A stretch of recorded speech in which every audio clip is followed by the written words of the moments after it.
Hi everyone. Well, what an amazing year 2021 has proved to be for Wild Art Photographer of the Year.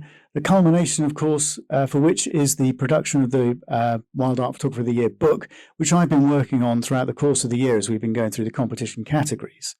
Now, the other night, Gail Bisson, one of our judges, of course, joined me for a live discussion where we shared some of those spread designs to give you a flavour for the book and also talked about some of the specifications. So that's all in this video. Do make sure you give it a watch if you're interested in purchasing the book. It's only going to be available through WildArt, so you'll have to go through the WildArt website, details for which are given below at the bottom of the screen. Now, as you will see from this video, it's obviously on our new YouTube channel, which is called A Wild Vision. And this is something that is going to host all the Wild Art events next year in 2022. So all the judge interviews, all the awards presentations, plus we're going to be doing much more than just concentrating on photography. You know, there'll be nature and conservation related material too. So do make sure you stick around. Do make sure you subscribe by hitting the subscribe button. Hit the bell icon, which will also, that will give you alerts as to when the new videos and broadcasts are planned. And also give us a thumbs up and leave a comment below, because all those things help the algorithms of YouTube find the channel and promote it. And by growing the channel, I'll be able to basically bring you more content. Also, if you have any ideas for things that you'd like us to cover, then do put those in the comments at the bottom, or indeed send me an email. You'll find the email address and contact details on the website, and we'll see what we can do, to basically cover some of those topics for you. But as I said, subscribe, hit the bell icon, hit the like button, give us a comment, and I'm really looking forward to growing this channel over 2022 and bringing you some more amazing things that hopefully will inspire you and your love of photography and your love of nature. Anyway, stay safe, everybody, and I will see you on the next live.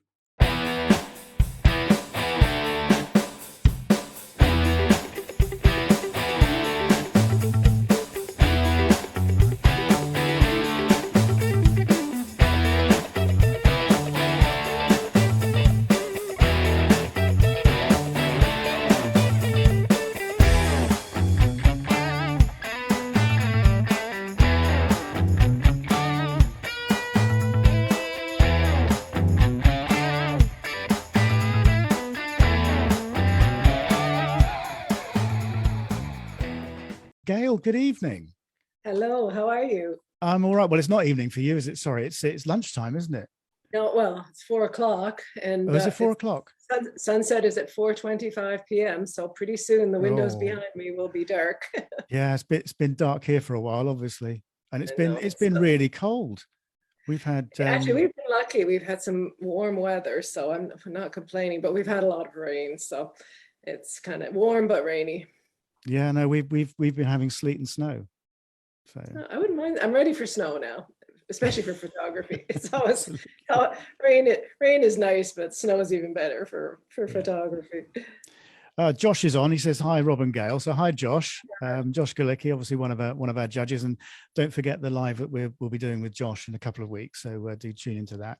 As I said, if anybody's got any questions about the book or anything else actually come to that matter as we go through, then do put them in the chat and do come and say hello.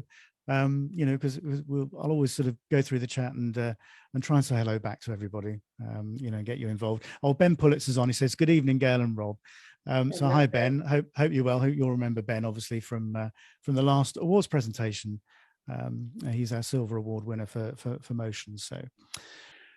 So the book itself, I think that books are an important element of competitions, because I just think that's what the whole thing's about. It's about art, and I think these amazing pictures deserve to be printed and they deserve to be seen.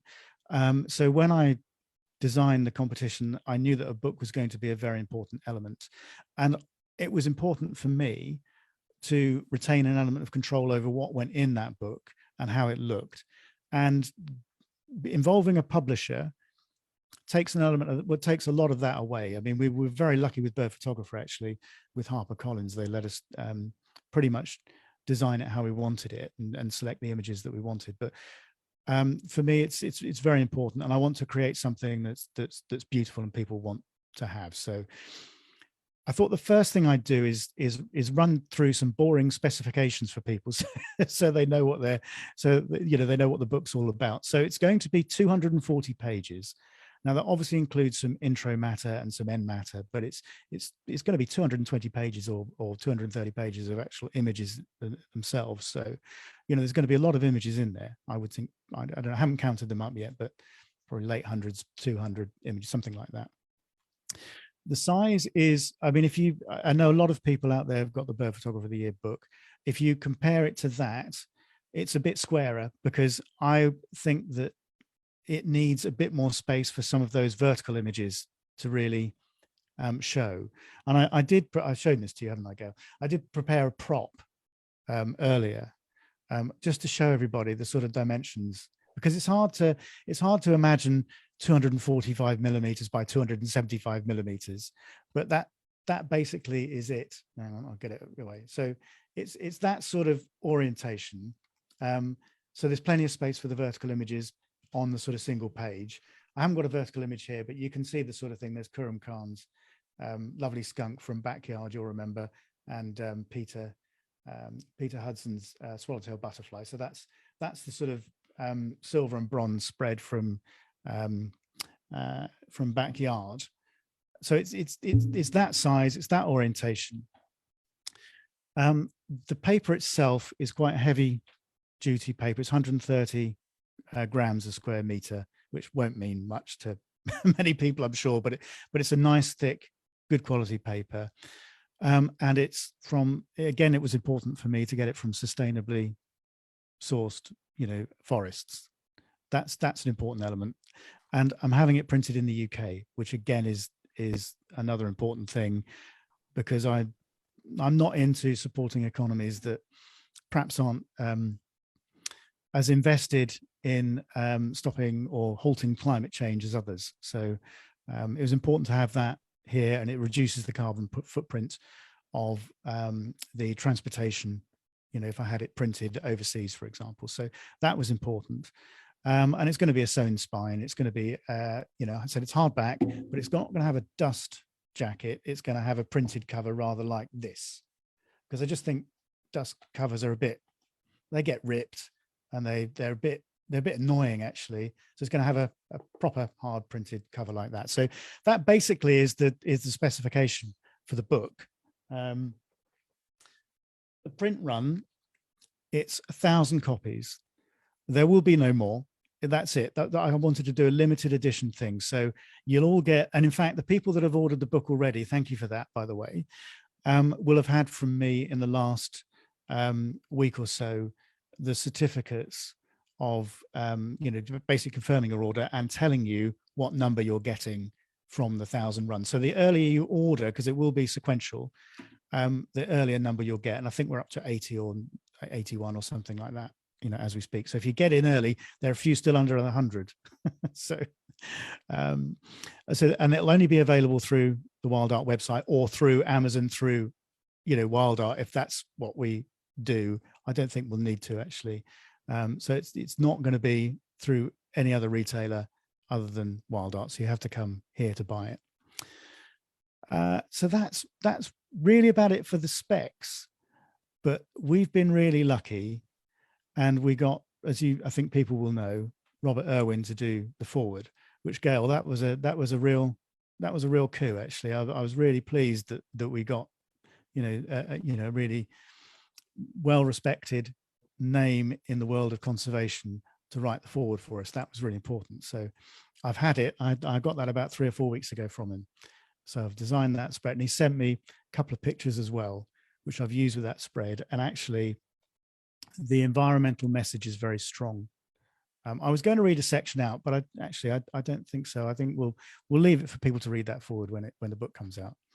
So, but no, I mean, having somebody from the world of conservation like that was very important. And I'm going to be auctioning the very first copy, so number 1 out of 1,000, and Robert's going to sign it, and then all the money that we raise, and I will pay for the postage wherever that may well be in the world. So all the money goes to his Wildlife Warriors conservation charity. So I've been toying around with a few auction options, and I'll decide on that in the next week or so and get that up, but we'll auction that up to the end of January. So I'm expecting to raise a fair bit of money for that. So no cheeky bids, because I'll just outbid you.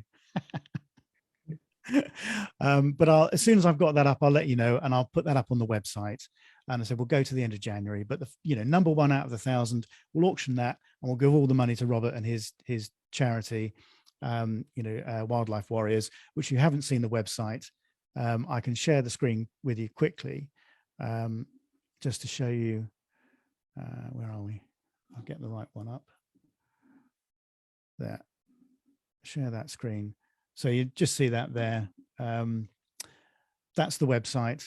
Go and take a look at it. So that's where the money for that auction will be going. So I'll just stop sharing that quickly.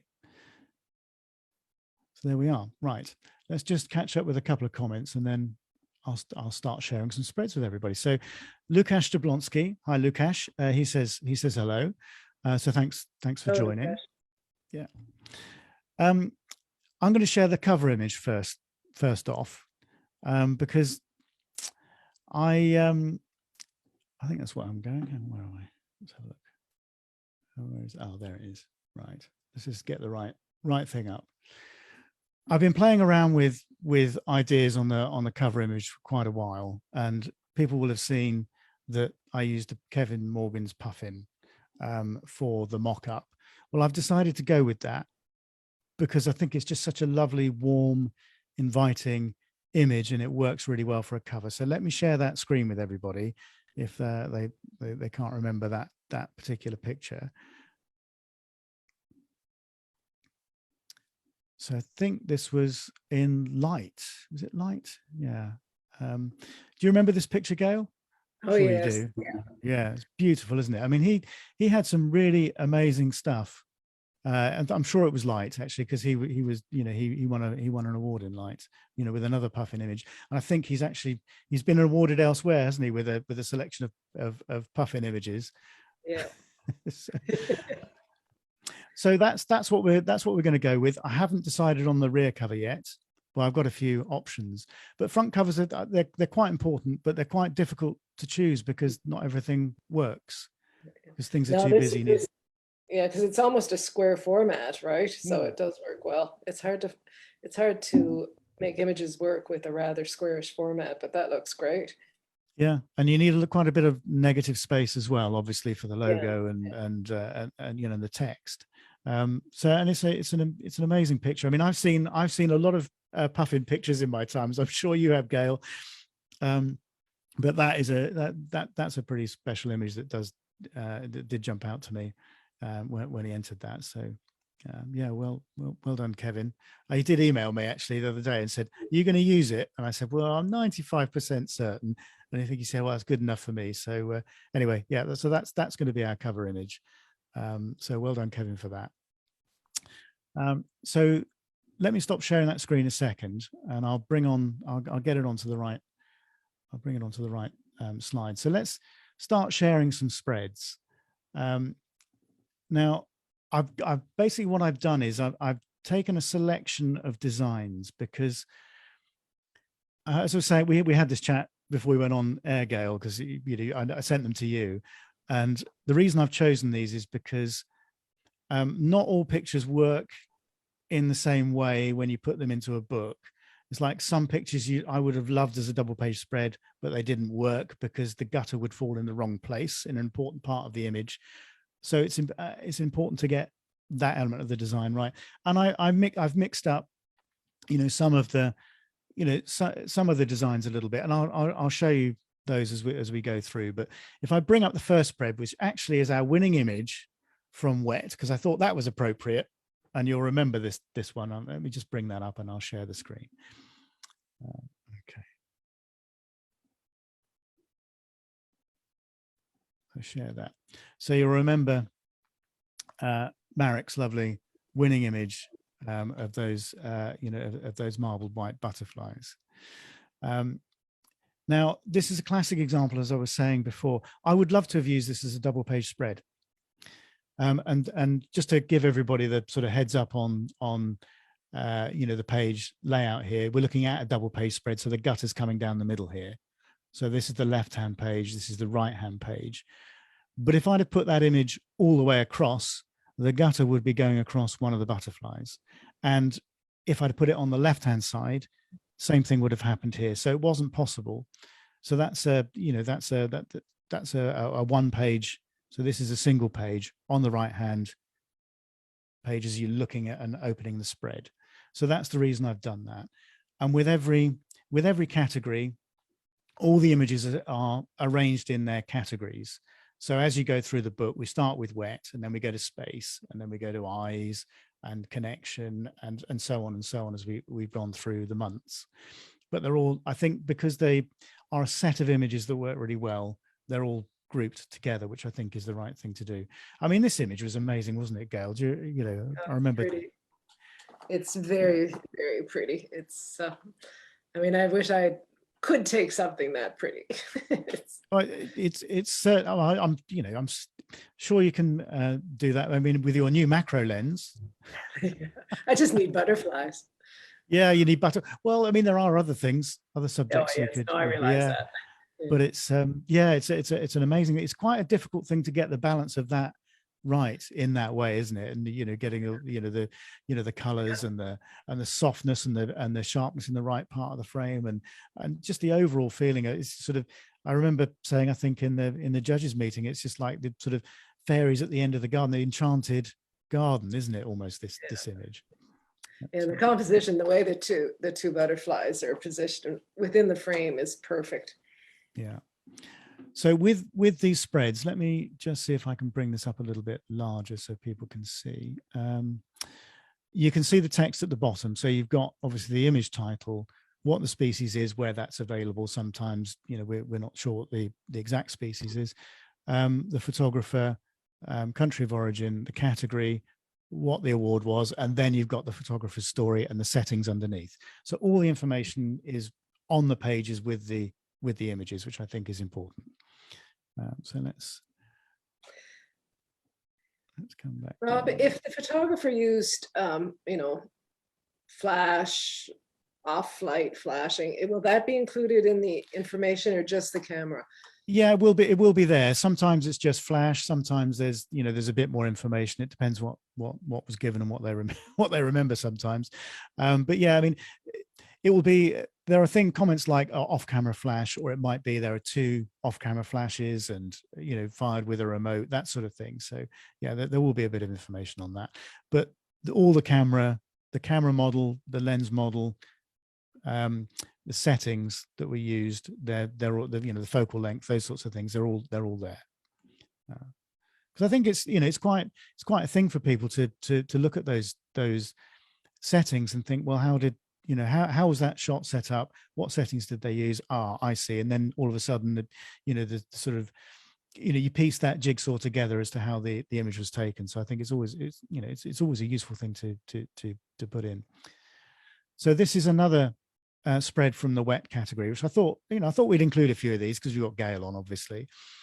And this is one where you've got two images on a spread. So obviously the left-hand page here, the right-hand page here, and the gutter is coming down the middle here. So the images run all the way into the gutter because they've got enough negative space to allow that to happen and not detract from the subject, and get the image as large as we can make it, because I always want to print them as large as we can. There will be no sort of half-page images. It will be a full page or a double-page spread, and I'll make it as large. We've gone for as large as we can get in most instances on those full pages. So again, here, slightly offset design.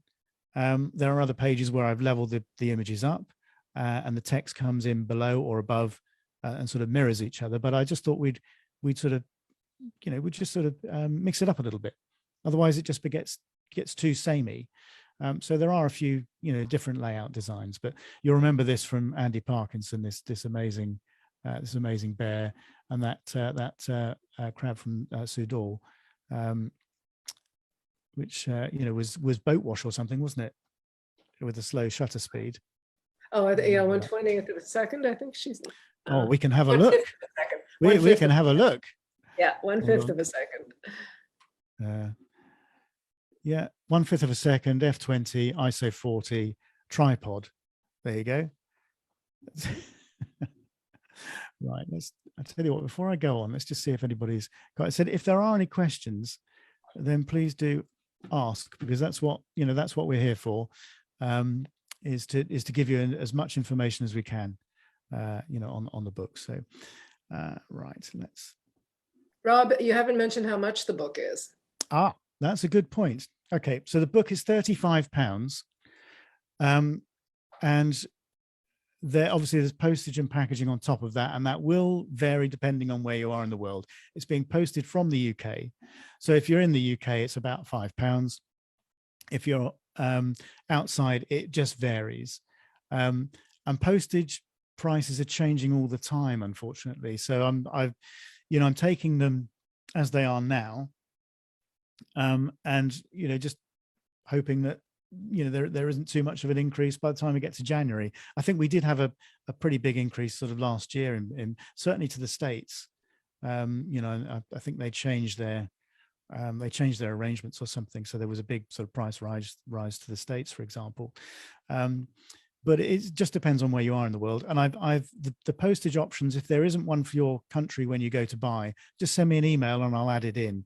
I've tried to cover most things. And similarly, if you want more than one copy, you may well find that the postage rate is quite expensive, but email me and we'll see if we can sort that out, because it would take me a month of Sundays to put in all the postage options for all the countries and all the weights, sort of going up from 1, 2, 3, 4 books, that sort of thing. So do send me an email. Don't worry. Send me an email and we'll sort that out, and I'll put that option in. So if you did want more than one copy and the postage rate's too much, then let me know. But yes, £35.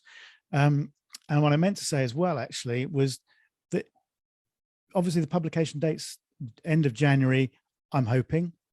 And that's what I'm being told by the printer, if I get the print ready PDF files to them by the middle of December, which is the aim. For every copy we pre-sell, £5 of that will go into the conservation fund and be split between the conservation causes that we've supported this year. So that could be another £5,000. We sell all 1,000 copies. I mean, we're 80 odd now, but sell all 1,000 copies. That could be, that could be £5,000. The £500 each to each of those conservation causes. I think that's we will have raised in total, if we do that, getting on for £8,000 over the course of the year. In year one. How fantastic would that be? Yeah, how fantastic would that be? If we've got a book, and these books, I will tell people how much they're costing, the company to produce, i.e. me, it's £10 a copy, because I'm not prepared to skimp on the quality of the paper. I'm not prepared to have them printed overseas for the reasons that I've given. So individually, it's a lot of money. Now, the whole thing needs to be profit making. That's how we're able to, continue to run the competition, or I'm able to continue to run the competition and keep bringing these other elements in. My time needs to be paid for as well. And it takes a long, long time to design a book like this.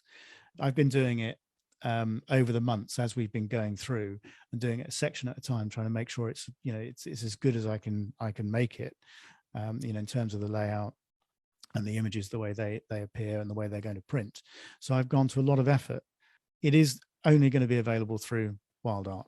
It's not going to be, it's not going to be in bookshops. It's not going to be on other book retailers' sites. And if it is, then it'll be via WildArt, and it'll still be at the £35. Because I just think, with a limited edition book, with the quality that it is, what's £35? No, I think I agree. I just thought that it was a done deal, that it was going to be available through Amazon, so I Well, apologize for that's understanding. all right. It may well be. Should we have a look at another spread? Yeah. Okay, another one from Wet, and this sort of shows you how the verticals will be. Now this is I should have put some crop marks in here actually, would have helped, but this is not going to. So the other thing you've got to be quite careful of when you're designing a book is that it needs space to bleed out over the actual printed area. If you want an image to run to the edge of the page, it has to run beyond that, because you can't none of the printers are going to guarantee that where they actually slice the page, where they cut the page, is going to be exactly on that line. So you have to run it sort of, well, in this case 3 millimeters over, so you lose a part of that image potentially. And when you've got something like this long-tailed duck, for example, where the tail is quite close to the top of the frame, you don't want to be losing another 3 millimeters of that. So that one's been inset so it's sort of a good, it's a distance away from the edge of the page on top, bottom, and left hand side, so it doesn't go all the way out to the edge. But being 245mm by 275mm, so that square format, it allows images like that to breathe a bit more, because I was a little concerned about that, when I looked at the overall, when I looked at the design of the book. We need a bit more height to it to allow those vertical images to be as big as we can get them. And on that right hand side, that's an image which runs from the gutter, because there's enough space on that left throughout, and it doesn't touch the edge of the page. So it's it's got a border around top and bottom. So in fact, I tell you what I can do, and I should have done, I might have been able to change the background to show you this in terms of the actual browser that I'm using to show it. But let me just check, see if there are any comments. And right, so Ben Pullett says book is looking good. Yeah, it is, Ben. Honestly, if looking through the whole, obviously, I've been designing it, so looking through the whole book, if the PDF so far, it does look incredible, and there are some amazing images in there. So I hope everybody's going to enjoy it. Yeah, that looks good. Okay, so it's got the darker background. You can see actually now where the pages extend to. So I should have sorted that out at the start, but so it starts in the middle all the way to the edge of the page on the right hand picture, and the left hand picture, because of the bleed issues and me not wanting that tail to get too close to the top of the page and lose some of this image and unbalance the picture. That's why it's been done that way. And this is an example. Diana Anderson, it's a lovely pied stilt, I think it is a double page spread. So that goes across the whole spread as you open the book. So the middle gutter would fall about here. So you can see that picture works, because you don't lose the overall effect of the image, and we can print it as large as we possibly can in that book. So I think that, when with images like this, and with dramatic images like this, there is a mix, and when we can use images in this way, then it's just good to mix it up like that and have some displaying as big as we can make them, because I think, well, that image certainly deserves it. It's a beautiful picture. I think you'd have liked to have taken that, wouldn't you, Gail? Yes. So that's an example of a double page spread, and that goes all the way, as you will see, to the edge of the page, because losing 3 millimeters from around this image doesn't matter, because we've got the space to do it. But the long-tailed duck, for example, would matter. This is an example of a double page spread where I've leveled the images up, so they're aligned left and right, and they go all the way to the edge of the pages. Yeah, the important information isn't in is in the center of both of these images. So losing 3 millimeters around the side doesn't really matter too much. And images like this, I mean, they really jump off the page, don't they, Gail? I mean, those. Do you remember those ravens? That's from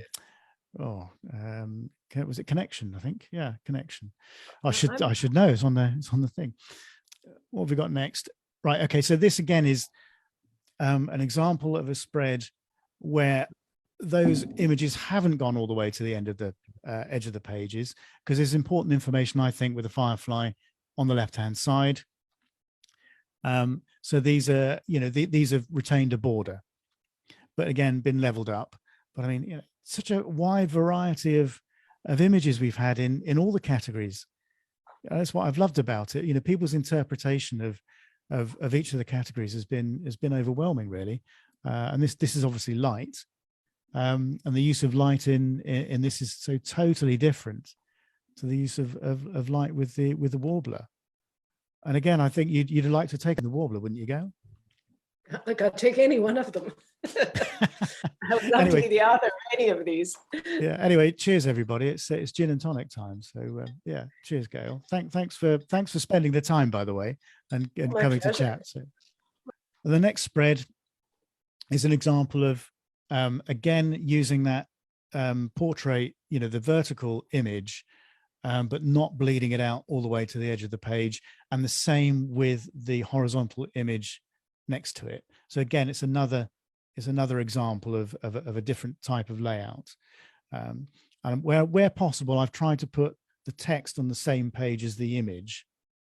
Sometimes that's not possible, but it's obvious what bit of text relates to which picture. But most of the time they're on the same page. And as I said, we're not doing any half pages. It'll be an image on a full page or a double page spread. That's the way it will be throughout the whole of the book, apart from when we come to talk about the portfolio winner. And we may well, I think the way I'm going to design that is to do a double page spread of thumbnails to remind people what else is in the book, and perhaps on a inlaid onto a larger image. I'm going to be working on that design pretty shortly.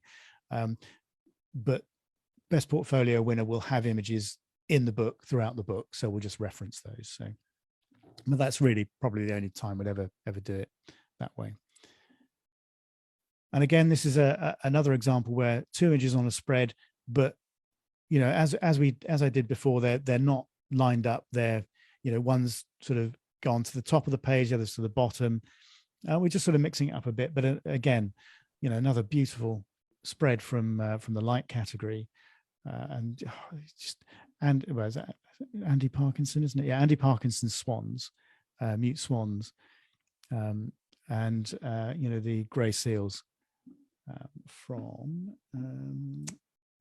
Colin Edwards, both from the UK. And what a lovely use of light. And I've tried to pick images that work nicely together as well when I've looked at these spreads. When we go through sort of gold, silver and bronze, I think those need to be in order, but some of the other pictures I've tried to use things that complement each other, with color or with style or whatever, or are completely opposite, so you see that nice contrast. So but you can see the standard of photography. I mean, people will have seen the winners and seen the top, the commended images. I've had a few questions about how many images are going into the book, or if you're in the top 100, will you be in there? The answer to that is the vast majority of the pictures are winners, highly commendeds, or chosen from the commendeds. If you're commended, it doesn't guarantee you get into the book, but I will let everybody know who's in the book pretty shortly and send them a sample spread. If you haven't had a commendation, it very, very unlikely. I don't think I've used an image which wasn't commended in the book. So that's the sort of baseline for it. Let's see what's next. And this is another example. This is the opening spread for Backyard. You'll remember Jan peek over this lovely Balkan anemone. We were talking about this off air, weren't we? This sort of lovely image which he created. That's a double page spread again, because the information is in the center of the right hand page. The gutter goes here. We can use that image really large and let it really breathe. And obviously there's a little bit of text. That's Rebecca's introduction for Backyard. Each of the judges has written an introductory piece to the sections. I know you did it. Seems like such a long time since we've spoken, actually, Gail. It's a long while ago that went all the way back in January. I know, it's 11 months ago. Yeah, it's incredible, isn't it? But I know you did, you know, I've obviously got your intro quite a while ago, and that's been, you know, that's been, as I think we saw in the you know, in the title spread. So you know, all the judges have written introductions for me, and they'll be in the book. So, and then the final spread was the one I showed you when I showed you the, you know, the model that I'd produced. And this is, you know, a squarer image, which actually are quite, they're the more difficult ones to design and make look nice, because the square into a something that's slightly off square sometimes doesn't work terribly well. But I think those two work really well together. And again, you know, Khurram's image going all the way to the end of the page, bleeding off the page, works because, you know, that the critical part of the photograph is in the middle, and losing a little bit, tiny little sliver off the edge isn't going to matter. So so that basically is a selection of the spread designs. You can see from the images, you know, that, well, A, they're amazing pictures. B, I hope it gives people a good idea of, you know, the flavor of them and the different sorts of designs as we go through the spreads. I said there's going to be, well, there's 240 pages, a bit of intro matter obviously in that, and some outro, but and some end matter rather. But they're going to be, I said I'll let everybody know how many pictures there are in the book when I've finished designing everything, but probably getting on for 200 pictures in the book, certainly one per page as a minimum, and a lot of double page spreads as well. So nothing smaller than a 1-page image, unless we're doing I said the best portfolio. So I hope that's given everybody a really good idea. I'm going to stop sharing that screen a minute and bring Gail back again. I've got a few notes, and I'll just, they were sat in front of me, but I'll make sure I've dealt with everything. So the auction, I'll let everybody know about when I've sorted that out. It would be nice to raise, you know, a good amount of money for Robert. He's been really kind writing that forward. So it'd be nice to raise, you know, a good bit of money for him and, you know, Wildlife Warriors. So I'll put that up on the website, send everybody an email when that goes up. So go and order the book. Do people know where to go to get it? Obviously it's the WildArt website. Shall I put the link? If I put the link in the chat, which is there. So if I put that link in the chat for everybody, that's where to go to order it. But, you know, just go to the WildArt website and look at the shop. Gail, I mean, 2021 has been an amazing competition. The pictures are amazing. I mean, it really is inspirational. I love the colors and the light, and it is a beautiful, beautiful contest. There's no doubt about it. It is just wonderful to look at the pictures, and I know the book is going to be gorgeous. I look forward to getting my copy. My problem is, you see, I haven't ordered mine yet because I might bid on the order. I might bid on the number one. You see. Well, we'll talk about that. You know, because you're a judge, Gail. I know, but still, I might have to bid on the number one. Well, you can bid on the number one, you know, with my blessing. We can swap it out. We can swap it out. yeah. No, you can bid on the number one with my blessing, but there, you know, obviously there are judges, there are sponsors, and there are, you know, I will say to people, I am having a 20 or so printed over the 1,000 for judges and sponsors. Thank you. But they're not numbered. I mean, the thing is, judges have, you know, you, Gail, and all the other judges have spent so much time and effort in judging people's images, promoting the competition. Without you know, Gail and the others, this wouldn't have happened. You know, it wouldn't. So it's important, you know, for me to say thank you to you for doing this. So there will be some judges' copies. I have to stop you there. This contest is 90% your hard work, your contribution, your vision, and we're just flying on your coattails. And thank you for letting me ride on your coattail. No, but it's been so much fun. You know, I mean, I think that's, you know, I hope that people have enjoyed the competition this year. It seems to have gone down very well from the comments that I've been getting via email, via social media, you know, on the lives that we've been doing. You know, it seems to have struck a chord with people. I want to develop that because you know, I think people know me by now. I don't like to stand still. Then there's always things we can do to improve. Hence the things that we're bringing in next year. Hence sort of things like a wild read, for example. You know, I'm never going to charge for that. It's something, you know, I think, you know, encouraging people to love nature and encouraging people to love to photograph nature and encouraging them to look at it in a different way and taking them on a journey of development. And, you know, for me, it's very inspiring, and it's why I get out of bed in the morning. Because, you know, what else is there? You know, this is a passion. And if enough people take enough really beautiful images and we inspire people to care enough to look after the very things we're photographing, well, then that's got to be a good thing. I mean, we'll do some stuff on conservation next year on a Wild Vision, obviously the new YouTube channel.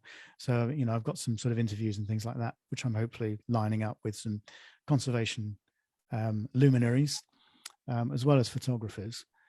So there'll be a whole mixture of stuff, but that's what gets me out of bed in the morning is knowing that, you know, we've got to this point. And when that book comes out in January, end of January, you know, what a thing to have sort of, you know, the culmination of a year's worth of work suddenly arrives. And that's what it is. The book is an important, really important element. So I hope people will go and order it. The video will be on the Facebook page and on the website and on the YouTube channel, so people can go flick back through some of the spreads, have a look at the overall design. But I hope that's inspired everybody enough to you know, to go out and order a copy, because by doing so we're going to raise some more money for conservation, and it means that Wild Art can go on and develop these other things that we want to bring to you, and that's what it's all about for me. Well, I think that the year's been wonderful. I think you've developed a wonderful concept, and the pictures are beautiful. They really are artistic, and it's opened my eyes to a whole different genre of photography.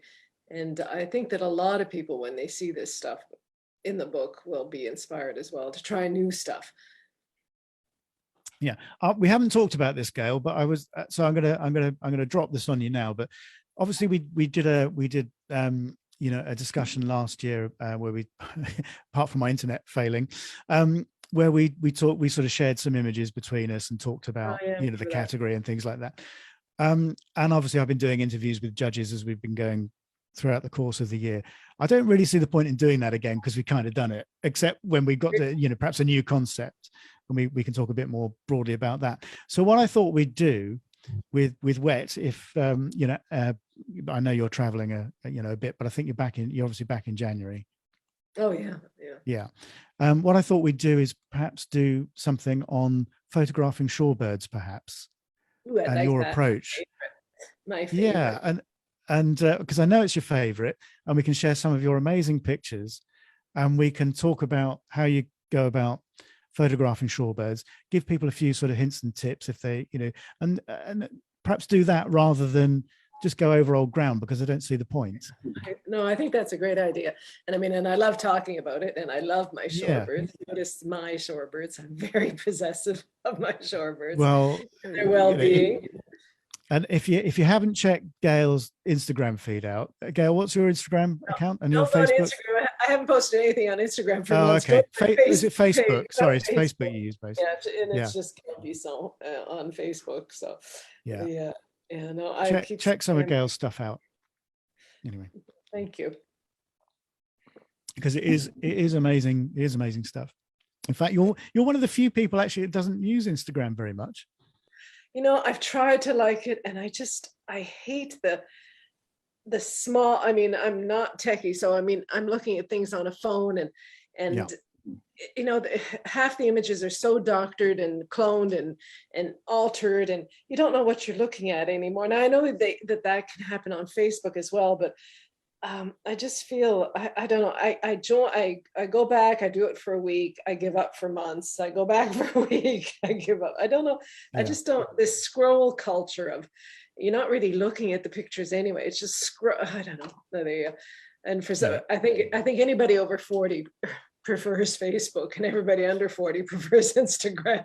Yeah, it's yeah, I know what you mean about Instagram, and there are some quite heavily cropped images as well appearing on Instagram. There are, and it just, I don't know. And for a long time, when it first came out, the whole culture of, you know, how many, you know, likes and views you got, and it just, it to me, it was even worse than Facebook for some reason. I don't know why, but, and it's funny that you should mention Instagram, because when I was out shooting with some friends today, they were saying, somebody mentioned, how come you never go on Instagram? And I was like, oh, maybe I should try it again, see if I can get into it. But yeah, I don't know what it is. It's just, I mean, I quite like it, because I quite like that sort of scroll thing, and I am over 40. Quite a way over 40.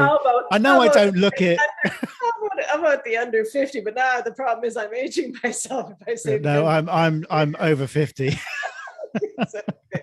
Anyway, but I don't know. Unfortunately, I think it's the smallness of it. I mean, the smallness of the pictures. I need, you know, I always have to put my glasses on if I'm looking at Instagram. When I'm on Facebook, I don't need my glasses. I tell you, I'm almost constantly wearing my glasses these days doing this, you know, or, you know, I generally pick up the iPad because it's just easier. It's bigger and I can see it more easily. Tyler Reba says, Instagram is finally letting you post from normal computer browsers, and they're displaying in higher res now too when you view on PC. But I agree, Gail, I kind of hate it too. Well, here, you and I can start a club, because there are we're the minority. Well, maybe there's there's a niche in the market for a new, you know, app for you know, photographers. Anyway, wildlife photographers. Anyway, let's not go there. Ben Pullett says, you look 30, Rob. It's the red wine. Well, thank you, Ben. It's not red wine tonight, it's gin and tonic, so cheers. That's what happens when you get pickled. You stay ageless. Exactly. Well, it's preservation, isn't it? Yep. Anyway, on that note, I hope it's done what it was designed to do, and just give people a flavor for the book. So the next live will be next weekend on Sunday. I'll let people know what time when I've sorted that with William. I reckon it's probably going to be a lunchtime event, just because I know things he doesn't. So look out for that. I'll post that hopefully tomorrow, or certainly early in the week, so you all know when that is. So do join us for that, and when we announce the winners of colour. Remember, we've got Josh the weekend after, so there are quite a few coming up, so you get bored of looking at my face, I'm afraid, but you know, can't help that. So we've got Josh in a couple of weeks, and we'll talk about WildArt 2022 and all the changes, the categories, the prizes. We haven't touched on prizes, Gail. There are a few more prizes but there's some coming. really good ones. I mean, I won't spill the beans, but what you've told me, there's I'd love to win. I'd love to win that prize you told me was. So there are a few more prizes. I may have to enter WildArt under a pseudonym. Have a chance. I'm just kidding, of course. Of course. So there are more prizes coming next year, and I'll run through that with Josh along with the entry system and everything else. So make sure you don't miss that one, because it'll give you a good insight. And then the following weekend probably, so the 19th will be the overall winners announcement. Just want to make sure obviously we can complete all the judging, which we'll be doing in the next few days hopefully, so we know who the winners are, because we don't know who the winner is yet, do we, Gail? No, we do not. No, so that's going to be a very interesting discussion. So put those dates in your diary. Look out for the emails. Look out for on the Facebook feed for those events coming up. And I'm going to try and open the competition for 2022 as we announce the winners for 2021. So you get that sort of Christmas period when of course nobody's going to be doing anything, are you? To prepare your entries, certainly for wet. And as I said, you know, that all the categories will open at the same time. So you can start planning in your entries into other categories. The pricing structure is changing as well, but I'll go through that with Josh. Hopefully it'll just make it a little bit easier for everybody.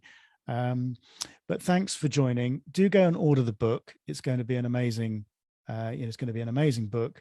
And anything we get ordered before the publication, which will be hopefully end of January, beginning of February, £5 of that will go to conservation.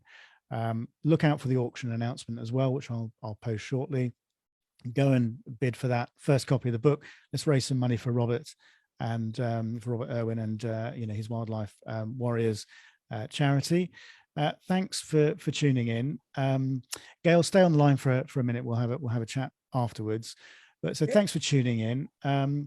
And we'll see you next weekend for the announcement of the colour winners. Okay, thanks a lot. Bye-bye.